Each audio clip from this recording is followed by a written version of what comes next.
Assalamualaikum warahmatullahi wabarakatuh. Salam sejahtera untuk kita semua. Kepada yang terhormat Ibu Putri Andita Sari sebagai dosen pengampu mata kuliah Bahasa Indonesia. Sebelumnya, izinkan saya untuk memperkenalkan diri. Perkenalkan, nama saya Santi Nuryani dengan NIM 121104014 dari kelas Tasawuf Psikoterapi D. Di sini saya akan menjelaskan tentang materi tanda baca. Untuk pengertian dari tanda baca itu sendiri adalah tanda baca atau punktuasi adalah simbol yang tidak berhubungan dengan suara atau kata dan frasa pada suatu bahasa, melainkan berperan untuk menunjukkan sebuah struktur tulisan, intonasi, dan jeda pada saat pembacaan. Selanjutnya ada pemakaian tanda baca. Yang pertama, ada tanda titik. Tanda titik dipakai pada akhir kalimat pernyataan. Misalnya, mereka berdiri di sana. Ali akan datang pada pertemuan itu. Tanda titik dipakai di belakang angka atau huruf dalam suatu bagan, ikhtisar atau daftar. Misalnya, kondisi kebahasaan di Indonesia, A titik bahasa Indonesia, 1 titik kedudukan, atau 1 titik patokan umum, 1.1 isi karangan. Catatan. Tanda titik tidak dipakai pada angka atau huruf yang sudah bertanda kurung dalam suatu pencirian. Tanda titik tidak dipakai pada akhir penomoran digital yang lebih dari 1 angka. Tanda titik tidak dipakai di belakang angka atau angka terakhir dalam penomoran digital yang lebih dari 1 angka dalam judul tabel, bagan, grafik, atau gambar. Tanda titik dipakai untuk memisahkan angka jam, menit, dan detik yang menunjukkan waktu atau jangka waktu. Misalnya pukul 12.30.05, yaitu pukul 12 lewat 30 menit 5 detik. Tanda titik dipakai dalam daftar pustaka di antara nama penulis, tahun, judul tulisan, yang tidak berakhir dengan tanda tanya atau seru, dan tempat terbit. Misalnya, Mulyono, Anton, M.1989, Kembara Bahasa, Jakarta, 2, Gramedia. Tanda titik dipakai untuk memisahkan bilangan ribuan atau kelipatannya yang menunjukkan jumlah. Misalnya, Indonesia memiliki lebih dari 13.000 pulau. Penduduk kota itu lebih dari 7 juta orang. Catatan, tanda titik tidak dipakai untuk memisahkan bilangan ribuan atau kelipatannya yang tidak menunjukkan jumlah. Tanda titik tidak dipakai pada akhir judul yang merupakan kepala karangan, ilustrasi, atau tabel. Tanda titik tidak dipakai di belakang alamat penerima dan pengirim surat serta tanggal surat. Selanjutnya ada tanda koma. Tanda koma dipakai di antara unsur-unsur dalam suatu pemerincian atau pembilangan, misalnya buku, koma, majalah, koma, dan jurnal. Tanda koma dipakai sebelum kata penghubung, seperti tetapi, melainkan, dan sedangkan dalam kalimat majemuk atau setara. Misalnya, saya ingin membeli kamera, koma, tetapi uang saya belum cukup. Tanda koma dipakai untuk memisahkan anak kalimat yang mendahului induk kalimatnya. Kalau diundang, saya akan datang. Catatan, tanda koma tidak dipakai jika induk kalimat mendahului anak kalimat. Misalnya, saya akan datang kalau diundang. Tanda koma dipakai di belakang kata atau ungkapan penghubung antar kalimat, seperti oleh karena itu, jadi, dengan demikian, sehubungan dengan itu, dan meskipun demikian. Misalnya, anak itu memang rajin membaca sejak kecil, jadi, koma, wajar kalau dia menjadi bintang pelajar. Tanda koma dipakai sebelum dan atau sesudah kata seru, seperti oh, ya, wah, aduh, atau hai, dan kata yang dipakai sebagai sapaan, seperti bu, na, atau dik. Misalnya, oh begitu. Tanda koma dipakai untuk memisahkan petikan langsung dari bagian lain dalam kalimat. Misalnya, kata nenek saya, koma, kita harus berbagi dalam hidup ini.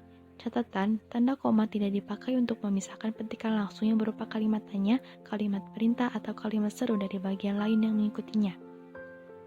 Misalnya, di mana saudara Anda tinggal? Tanya Pak Lurah. Tanda koma dipakai di antara nama dan alamat, bagian-bagian alamat, tempat dan tanggal, serta nama tempat dan wilayah atau negeri yang dituliskan berurutan. Misalnya, Dekan Fakultas Usuluddin, UIN Sunan Gunung Jati, Cibiru, Bandung, atau Bandung, 22 Oktober 2020, atau Jakarta, Indonesia. Tanda koma dipakai di antara bagian-bagian dalam catatan kaki atau catatan akhir. Misalnya, Hadi Kusuma Hilman, Ensiklopedia Hukum Adat dan Adat Budaya Indonesia, dalam kurung Bandung, alumni, 1997, halaman 12. Tanda koma dipakai untuk memisahkan bagian nama yang dibalik susunannya dalam daftar pustaka. Misalnya, Gunawan, Ilham, 1984, Kamus Politik Internasional, Jakarta, 2, Restu Agung. Tanda koma dipakai di antara nama orang dan singkatan gelar akademis atau singkatan nama diri, keluarga, dan marga. Misalnya, Nyonya Fatimah, M.A. Catatan, dibanding Siti Aisyah, M.A. dengan Siti Aisyah, M.A. Di sini Siti Aisyah itu merupakan Siti Aisyah Mas Agung. Koma dipakai sebelum angka desimal atau di antara rupiah dan sen yang dinyatakan dengan angka. Misalnya, 12,5 M atau 500,50 rupiah. Tanda koma dipakai untuk mengapit keterangan tambahan atau keterangan aposisi. Misalnya, Soekarno, Presiden 1 RI, merupakan salah seorang pendiri gerakan non-blok. Tanda koma dapat dipakai di belakang keterangan yang terdapat pada awal kalimat untuk menghindari salah baca atau salah pengertian. Misalnya, dalam pengembangan bahasa, kita dapat memanfaatkan bahasa daerah. Dibandingkan dengan dalam pengembangan bahasa, kita dapat memanfaatkan bahasa daerah.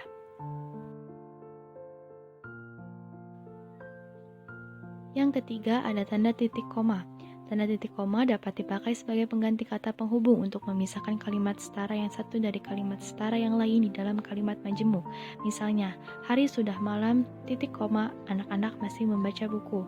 Tanda titik koma dipakai pada akhir perincian yang berupa klausa. Misalnya, syarat penerimaan pegawai di dalam lembaga ini adalah sama dengan 1. Berkewarganegaraan Indonesia, 2. Berijazah sarjana S1, titik koma. Tanda titik koma dipakai untuk memisahkan bagian-bagian pemerincian dalam kalimat yang sudah menggunakan tanda koma. Misalnya, ibu membeli buku, pensil, dan tinta, titik koma, baju, celana, dan kaos, titik koma, pisang, apel, dan jeruk.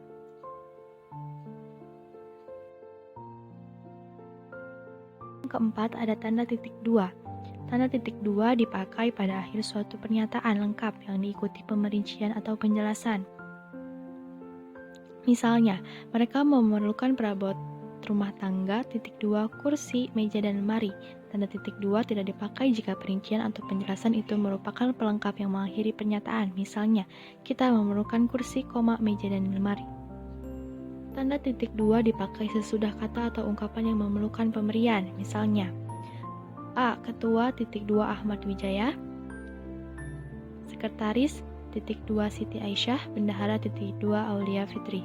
Tanda titik 2 dipakai dalam naskah drama sesudah kata yang menunjukkan pelaku dalam percakapan.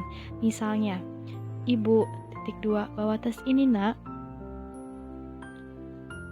Amir, titik 2, baik Bu. Ibu, titik 2, jangan lupa letakkan baik-baik.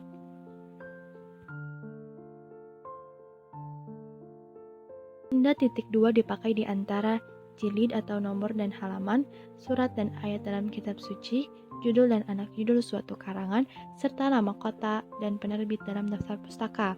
Misalnya, Horizon, XLIII, 0.8 garis miring 2008.28. Surat Al-Baqarah, 2, 3-6. Yang kelima, ada tanda hubung. Tanda hubung dipakai untuk menandai bagian kata yang terpenggal oleh pergantian baris. Misalnya, di samping cara lama, diterapkan juga ca garis baru, ra baru. Tanda hubung dipakai untuk menyambung unsur kata ulang. Misalnya, anak-anak atau berulang-ulang. Tanda hubung dipakai untuk menyambung tanggal, bulan, dan tahun yang dinyatakan dengan angka atau menyambung huruf dalam kata yang dieja satu-satu. Nya, 11/11/2015 atau kata panitia. Tanda hubung dapat dipakai untuk memperjelas hubungan bagian kata atau ungkapan. Misalnya, berevolusi bandingkan dengan berevolusi. Tanda hubung dipakai untuk merangkai. A. Se dengan kata berikutnya yang dimulai dengan huruf kapital. Contohnya se-Indonesia. B. Ke dengan angka. Contohnya peringkat kedua. Yang C. Angka dengan akhiran an. Contohnya tahun 1970-an. D. Kata atau imbuhan dengan singkatan yang berupa huruf kapital. Contohnya hari H atau sinar X. E. Kata dengan kata ganti Tuhan. Contohnya ciptaannya. F. Huruf dan angka. Contohnya D3, S1, S2. Dan kata ganti ku, mu, dannya dengan singkat yang berupa huruf kapital. Contohnya KTP-mu. Catatan. Tanda hubung tidak dipakai di antara huruf dan angka jika angka tersebut melambangkan jumlah huruf, misalnya BNP2TKI, yaitu Badan Nasional Penempatan dan Perlindungan Tenaga Kerja Indonesia. Tanda hubung dipakai untuk merangkai unsur bahasa Indonesia dengan unsur bahasa daerah atau bahasa asing, misalnya disowani, bahasa Jawanya didatangi. Tanda hubung digunakan untuk menandai bentuk terikat yang menjadi objek bahasan, misalnya kata pasca berasal dari bahasa Sanskerta.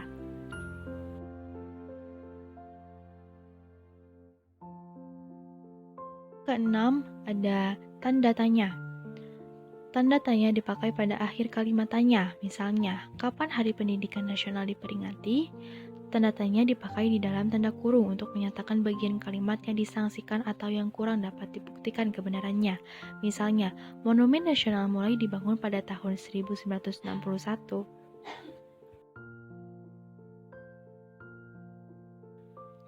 Yang ketujuh, ada tanda seru. Tanda seru dipakai untuk mengakhiri ungkapan atau pernyataan yang berupa seruan atau perintah yang menggambarkan kesungguhan, ketidakpercayaan, atau emosi yang kuat.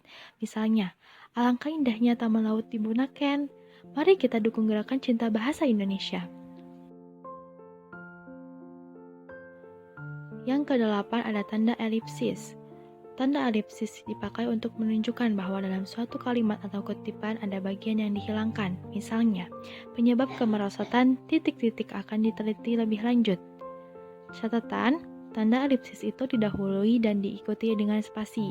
Yang kedua, tanda elipsis pada akhir kalimat diikuti oleh tanda titik atau jumlah titik 4 buah. Tanda elipsis dipakai untuk menulis ujaran yang tidak selesai dalam dialog. Misalnya, menurut saya titik-titik seperti titik-titik. Bagaimana, Bu? Catatan, tanda elipsis itu didahului dan diikuti dengan spasi. Tanda elipsis pada akhir kalimat diikuti oleh tanda titik atau jumlah titik 4 buah.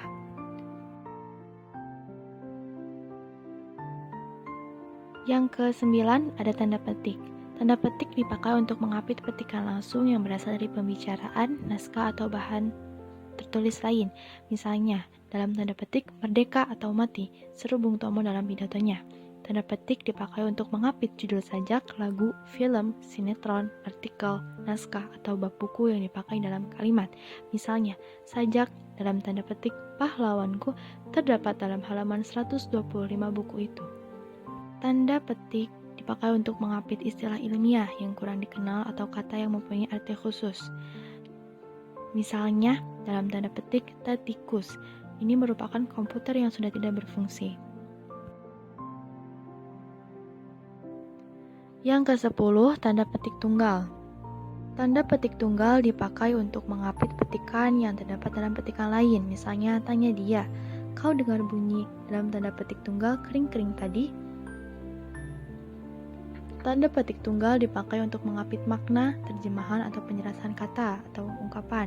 Misalnya, tergugat dalam tanda petik tunggal yang digugat, atau wisdom dalam tanda petik tunggal kebijaksanaan. Tanda kurung dipakai untuk mengapit tambahan keterangan atau penjelasan. Misalnya, dia memperpanjang surat izin mengemudi atau SIM. Tanda kurung dipakai untuk mengapit keterangan atau penjelasan yang bukan bagian utama kalimat. Misalnya, sajak Tranggono yang berjudul dalam tanda petik Ubud dalam tanda kurung nama tempat yang terkenal di Bali, ditulis pada tahun 1962. Tanda kurung dipakai untuk mengapit huruf atau kata yang keberadaannya di dalam teks dapat dimunculkan atau dihilangkan.